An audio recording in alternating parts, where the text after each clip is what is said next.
You can't even afford a lawyer. What exactly are you trying to prove here, Miss Carter? The words struck Rachel like a slap. They came sharp, clear, and intentionally loud from Michael's attorney, Alan Royce, a man in his 50s with silver hair combed back, so tight it looked like it hurt. He didn't bother hiding his condescension as he stood tall before the bench, gesturing toward her with a manicured hand like she was nothing more than a technical error in an otherwise clean case. Rachel sat alone at the plaintiff's table, wearing a plain navy blouse and the same pair of slacks she'd worn to her last 2 shifts. Her hands were folded tightly in her lap, trying to stop their trembling. Her eyes, exhausted and red, flickered toward her son beside her. But he wasn't looking at her. Daniel was staring at Royce with a quiet fire building in his dark brown eyes. I represent myself, Rachel replied, voice low. Royce chuckled, amused. Yes. That much is painfully clear. He turned back to the judge. Your Honor, with all due respect, I think this proceeding could be handled with much more efficiency if the respondent had legal representation. Otherwise, we're just wasting the court's time. Judge William Prescott, a tall man with a lined face and steel blue eyes that had seen too many broken families in this very room, tapped his pen against the desk. He looked tired, almost annoyed. He glanced at Rachel and sighed. Miss Carter, he said, neutral but firm, you're aware that custody cases are no small matter. Representing yourself in a case like this, especially given the documentation submitted by the petitioner, places you at a significant disadvantage. Rachel straightened her back. I understand that, Your Honor. I tried to get representation. I contacted 8 law firms. None of them would take the case without a retainer I couldn't afford. Royce's smirk twitched again. He turned to face her now, full body, like a predator circling. Let me guess. You thought being a nurse gave you some legal immunity? That working extra shifts means you're automatically the better parent. He tilted his head, voice syrupy. No offense, but what kind of responsible mother shows up to a custody hearing without a lawyer? Rachel clenched her teeth. Her hands trembled harder now, under the table, where no one could see. But Daniel saw. He always saw. Objection, she whispered, more out of instinct than training. Royce laughed aloud this time. She objects. That's adorable. Mr. Royce, Prescott warned, eyes narrowing slightly. But the damage was done. The courtroom was not packed, but the tension in the air made it feel crowded. A few clerks scribbled notes quietly. The court reporter avoided looking at anyone.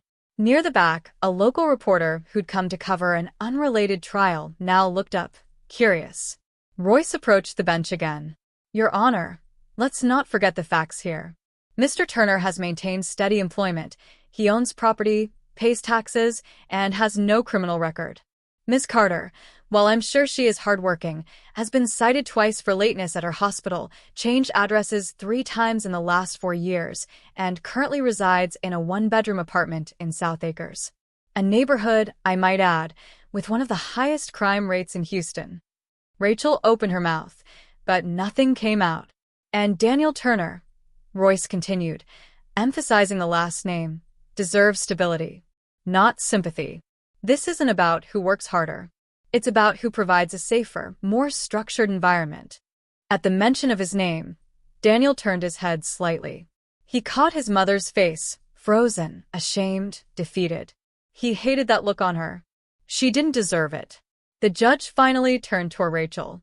Do you have anything you'd like to say before we begin formal review of the custody recommendation? Rachel looked down at her hands, then at her son. She nodded slowly. Yes, Your Honor, she said, standing. Her knees almost buckled under her, but she forced herself upright. I do. She walked to the center of the room. Her voice was soft, not confident, but real. I'm not going to pretend I have more money than I do, or that I live in a better zip code than I can afford. What I can say is that I've worked every shift the hospital would give me.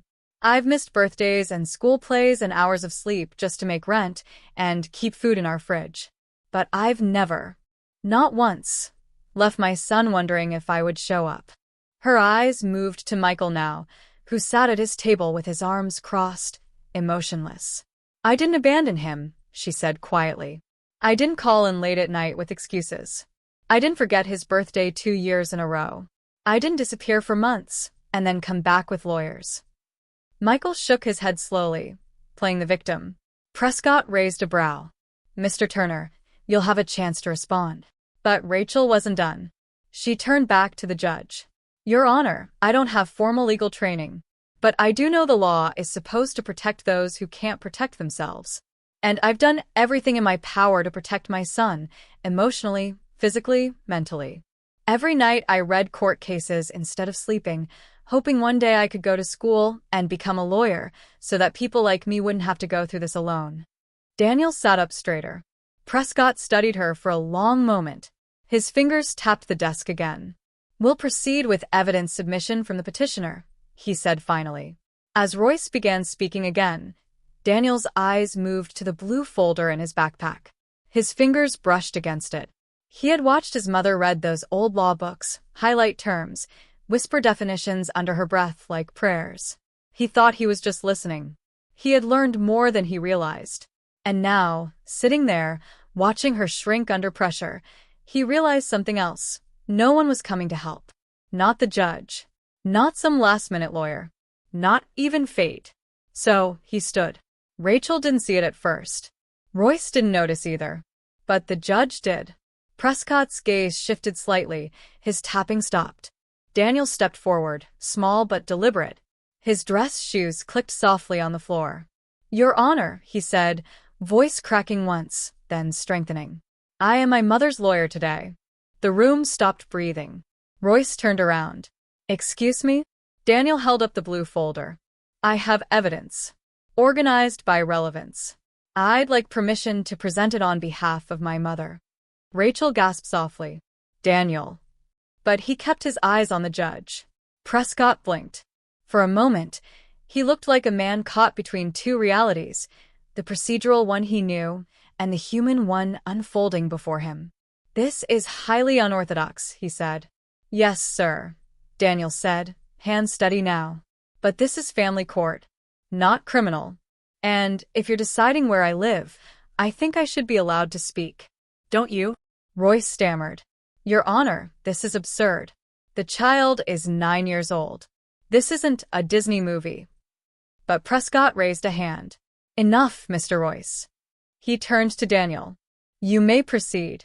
Rachel looked at her son, tears welling in her eyes. Daniel stepped into the center of the room, opened the folder, and cleared his throat. He began with her hospital schedules, printed and highlighted in yellow, showing consistent overtime. Then he showed his report cards, straight A's, and letters from 3 teachers, all handwritten, praising Rachel's involvement in his education. A note from their neighbor, Ms. Clarice, a retired teacher who often babysat Daniel when Rachel worked nights. She never leaves me alone. Not once. Even when she's tired, she listens to my homework. Even when she's late, she comes. His voice didn't tremble anymore. It was clear, decisive. Royce tried to interject, but Daniel kept going. He pulled out the last page. A drawing he made at age 6. A stick figure of his mom holding a little boy's hand. At the top, written in big blue letters. My mom is my hero. He held it up. If you take me away from her, he said quietly, I won't be safe. She's the only person who never left me. The silence that followed was thunderous. The judge removed his glasses. No one left. Not once. Left my son wondering if I would show up. Her eyes moved to Michael now, who sat at his table with his arms crossed, emotionless. I didn't abandon him, she said quietly. I didn't call in late at night with excuses. I didn't forget his birthday 2 years in a row. I didn't disappear for months and then come back with lawyers. Michael shook his head slowly, playing the victim. Prescott raised a brow.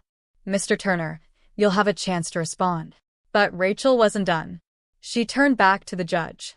Your Honor, I don't have formal legal training, but I do know the law is supposed to protect those who can't protect themselves. And I've done everything in my power to protect my son, emotionally, physically, mentally. Every night I read court cases instead of sleeping, hoping one day I could go to school and become a lawyer so that people like me wouldn't have to go through this alone. Daniel sat up straighter. Prescott studied her for a long moment. His fingers tapped the desk again. "We'll proceed with evidence submission from the petitioner," he said finally. As Royce began speaking again, Daniel's eyes moved to the blue folder in his backpack. His fingers brushed against it. He had watched his mother read those old law books, highlight terms, whisper definitions under her breath like prayers. He thought he was just listening. He had learned more than he realized. And now, sitting there, watching her shrink under pressure, he realized something else. No one was coming to help. Not the judge. Not some last-minute lawyer. Not even fate. So, he stood. Rachel didn't see it at first. Royce didn't notice either. But the judge did. Prescott's gaze shifted slightly. His tapping stopped. Daniel stepped forward, small but deliberate. His dress shoes clicked softly on the floor. "Your Honor," he said, voice cracking once, then strengthening. "I am my mother's lawyer today." The room stopped breathing. Royce turned around. "Excuse me?" Daniel held up the blue folder. "I have evidence. Organized by relevance. I'd like permission to present it on behalf of my mother." Rachel gasped softly. "Daniel." But he kept his eyes on the judge. Prescott blinked. For a moment, he looked like a man caught between two realities, the procedural one he knew, and the human one unfolding before him. "This is highly unorthodox," he said. "Yes, sir," Daniel said, hands steady now. "But this is family court, not criminal. And if you're deciding where I live, I think I should be allowed to speak. Don't you?" Royce stammered. "Your Honor, this is absurd. The child is 9 years old. This isn't a Disney movie."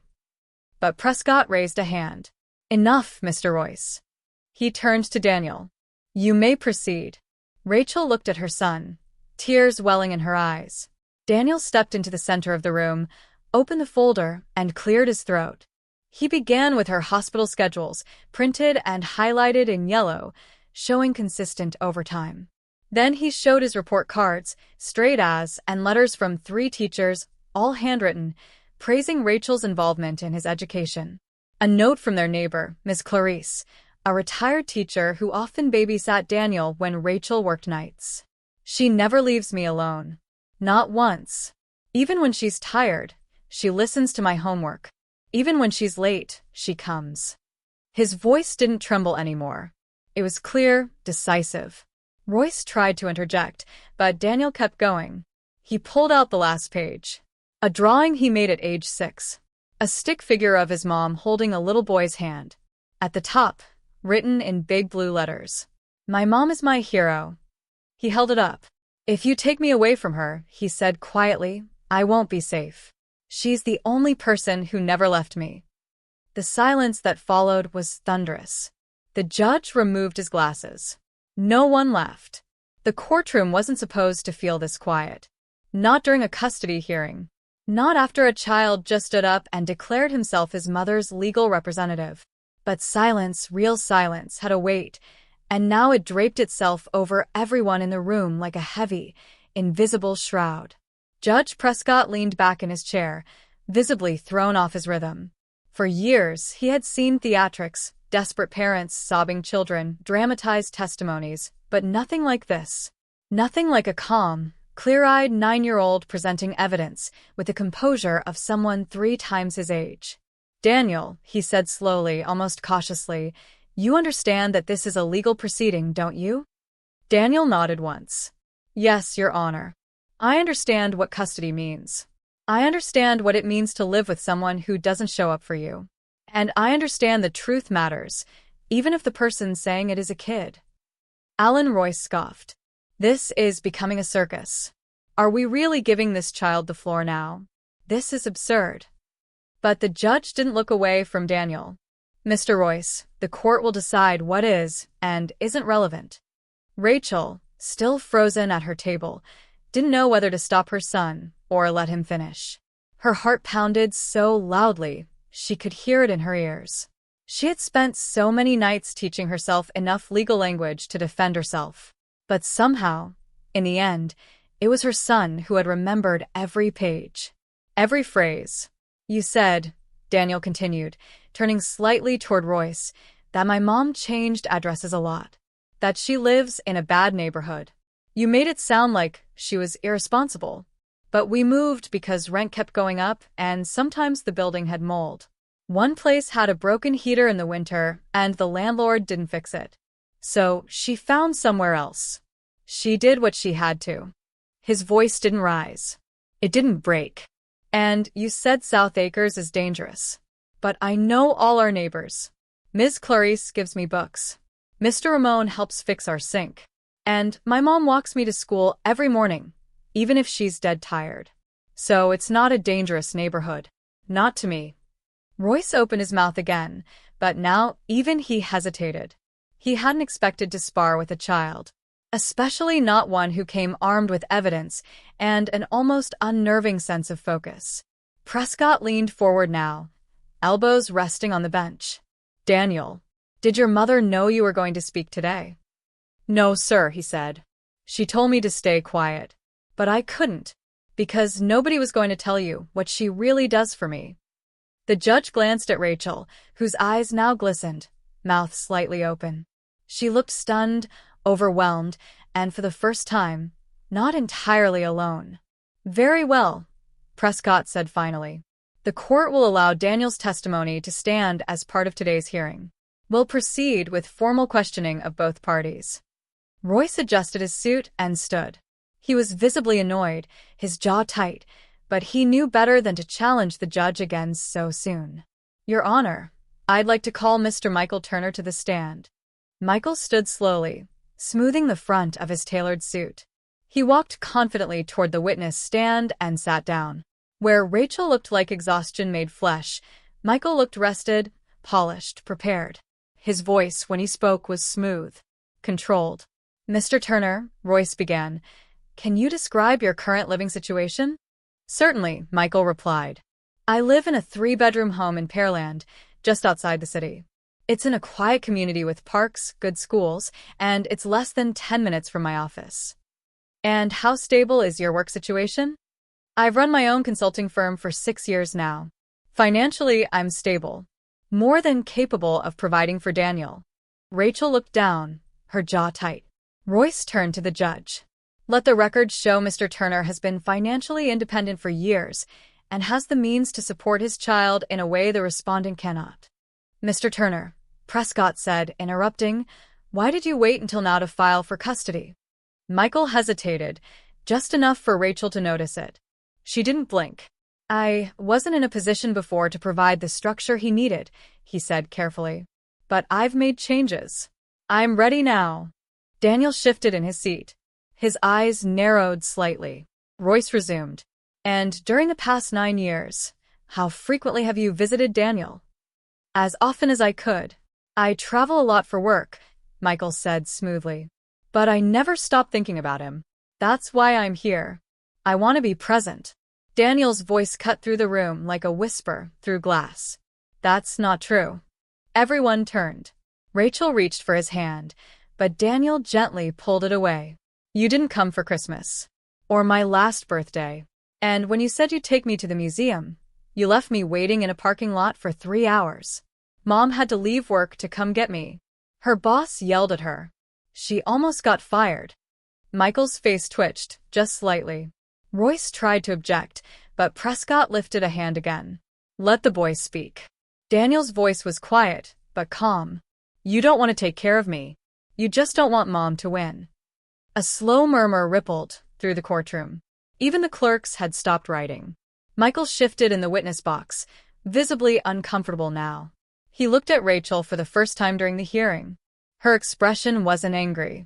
It was blank, as if she'd run out of energy for anger long ago. Mr. Turner, the judge said, voice sharpening. Is there anything you'd like to clarify? That's not true, Michael said quickly. I never abandoned him.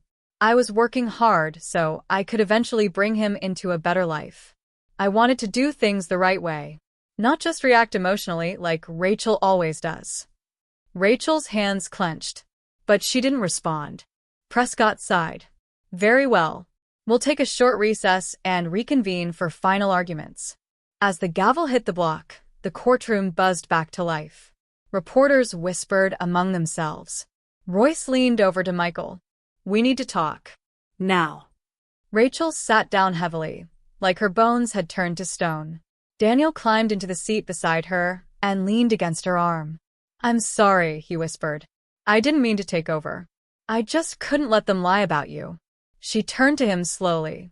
"You didn't take over," she said, voice thick with emotion. "You saved me."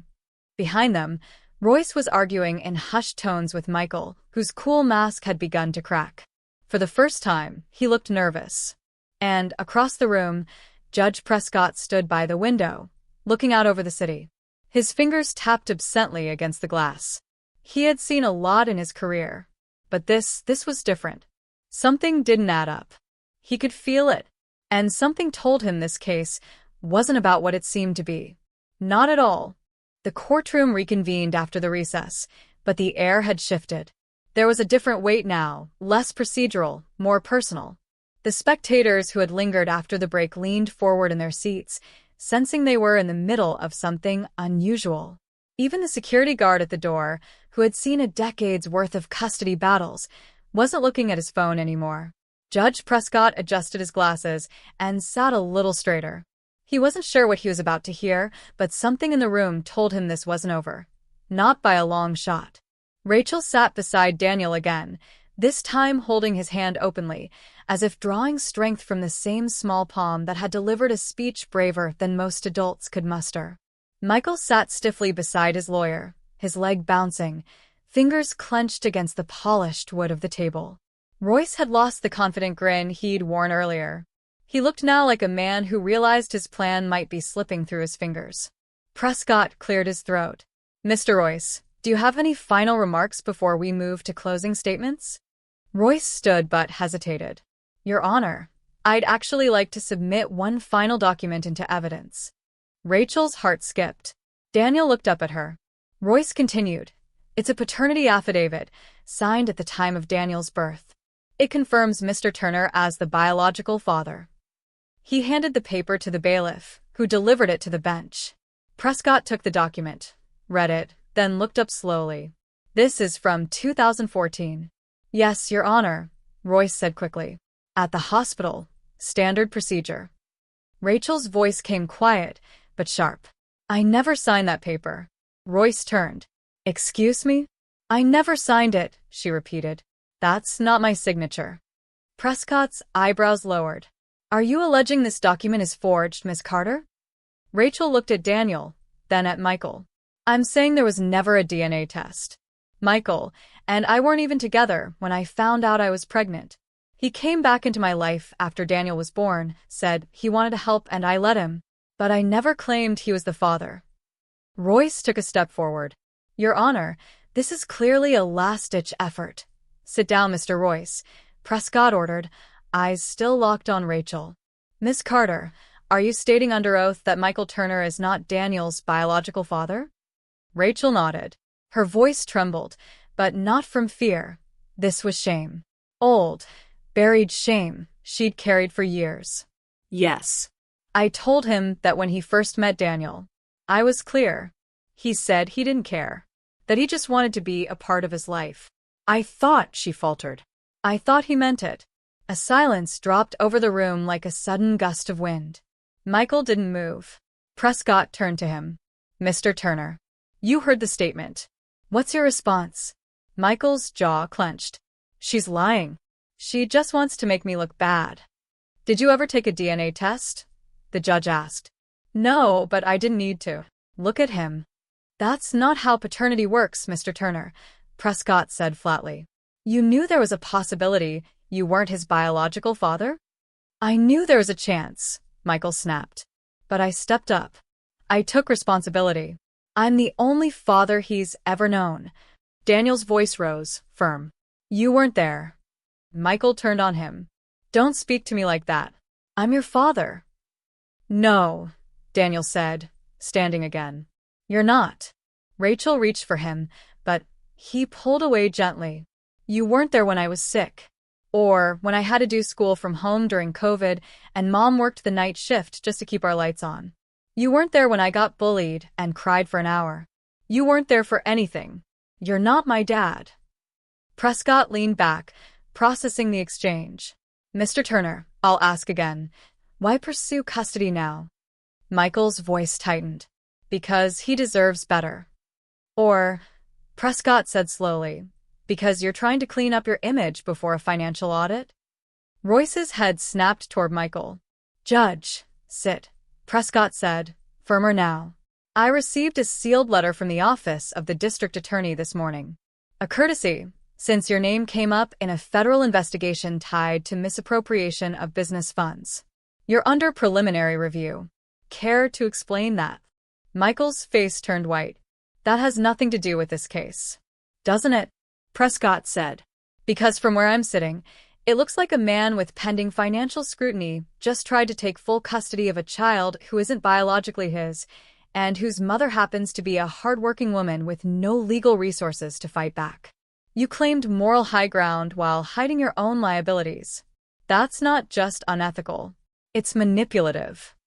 Royce slumped back, visibly defeated. Rachel was frozen. She hadn't known any of this. She looked at Michael, but he wouldn't meet her eyes. Daniel sat down beside her again, but his shoulders were squared, as if the weight had lifted from him somehow. The truth was finally out. Prescott took off his glasses, rubbed his temple, and looked at Rachel. Miss Carter, would you be willing to submit to a formal paternity test if required? Yes, Your Honor, she said without hesitation. Good. But frankly, I don't need it. I believe you. He turned to Michael. As for you, Mr. Turner, I suggest you retain counsel for your federal matter. This hearing is no longer about shared custody. Based on what I've heard, and the child's own testimony, I see no legal grounds for your petition to continue. Michael stood, eyes blazing. So you're just going to give up on me being his father? Prescott's voice was calm. You gave up a long time ago. Michael turned, stormed out, Royce trailing behind him. The courtroom doors slammed shut behind them. Rachel sat in stunned silence. Prescott leaned forward again, softer now. Miss Carter, I'm granting you sole custody, effective immediately. And I'll be making a recommendation for any future filings related to this child to require judicial review before they're considered. No more surprises. Rachel's lips trembled. She looked at Daniel, who looked up at her like the sky had opened. Thank you, she whispered. No, Prescott said. Thank him. Rachel wrapped her arms around her son, pulling him into her lap despite his age, despite everything. He held onto her like he had the day he was born. Small, fragile, strong. The judge stood, slowly, and nodded once before leaving the bench. No gavel this time. The moment spoke for itself. As the courtroom emptied, a few journalists hovered outside, their cameras down, as if unsure whether to turn this into a headline or just carry the moment with them quietly. Daniel and Rachel walked out hand in hand. No victory dance. No cheers. Just the quiet, shared relief of surviving something bigger than either of them had expected. And in Daniel's backpack, still zipped shut, was the folder he had prepared. Every paper, every letter, every truth he was ready to fight for. Not because someone told him to, but because love, when it's real, doesn't need permission to stand up and speak. 6 months later, the apartment in South Acres still looked the same. The same creaky floorboards in the hallway, the same dented door near the coat rack, the same leaky faucet in the kitchen. But Rachel Carter had changed. The quiet weight she used to carry on her shoulders, the kind that made her seem smaller, invisible even, was gone. She moved differently now. Not faster or louder, just firmer. Present. She'd started attending classes at the University of Houston Law Center 3 nights a week. Not as a full student, not yet, but as a guest in the back row, listening, taking notes, absorbing everything like dry earth welcoming rain. The professor who'd reached out to her, Dr. Lillian Marks, had taken Rachel under her wing with a quiet pride. You have the instincts most people spend years trying to develop, she told her one afternoon after class. You know how to listen. That's 90% of this job. Rachel had smiled, tucked her notebook under her arm, and said something she never thought she'd say. I want to be a lawyer. Dr. Marks didn't even blink. Then you already are. The rest is just paperwork. Back home, Daniel had settled back into school with more ease than Rachel had expected.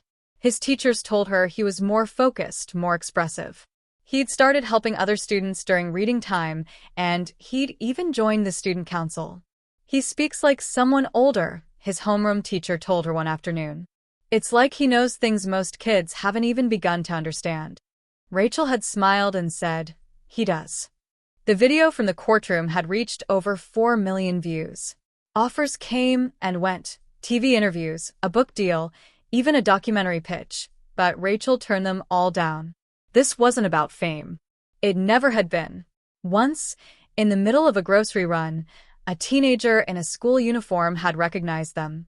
She'd pointed at Daniel, wide-eyed, and said, "You're the kid from the courthouse, right? You're like the lawyer kid." Daniel had just shrugged and said, "Nah, I'm just someone who loves his mom." Rachel laughed so hard she had to sit down on the bench outside. Michael Turner hadn't reached out. Not once. There were rumors that he'd taken a plea deal in his federal case, but Rachel didn't follow the details.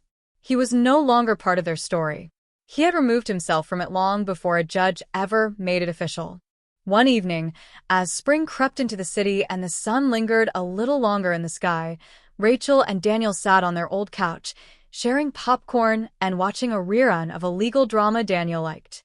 The main character had just delivered a grand closing argument, full of shouting and theatrics. "Is that what real lawyers do?" Daniel asked, mouth full of popcorn. Rachel tilted her head. "Some of them, maybe." "What about you?" he asked. "When you're a real lawyer?" She looked at him, the boy who once stood up in a courtroom and defended her with nothing but a folder and the truth. "I think the best ones speak quietly," she said. "But they say things that matter." He nodded like that made perfect sense. After the show ended, he fell asleep against her shoulder, the popcorn bowl balanced between them. She didn't move. She just sat there, listening to his breathing, letting time stretch out around them like a soft blanket.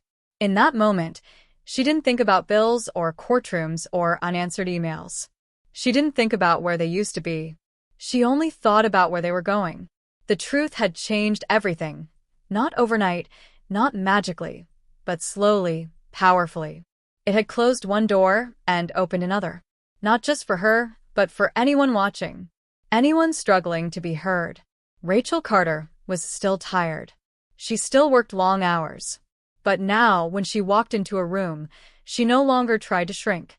She took up space, because she had earned it. And Daniel, her son, her heart outside her body, had shown her that sometimes the smallest voice in the room holds the most power, if only someone listens. Thank you for being here, for listening all the way to the end of this story.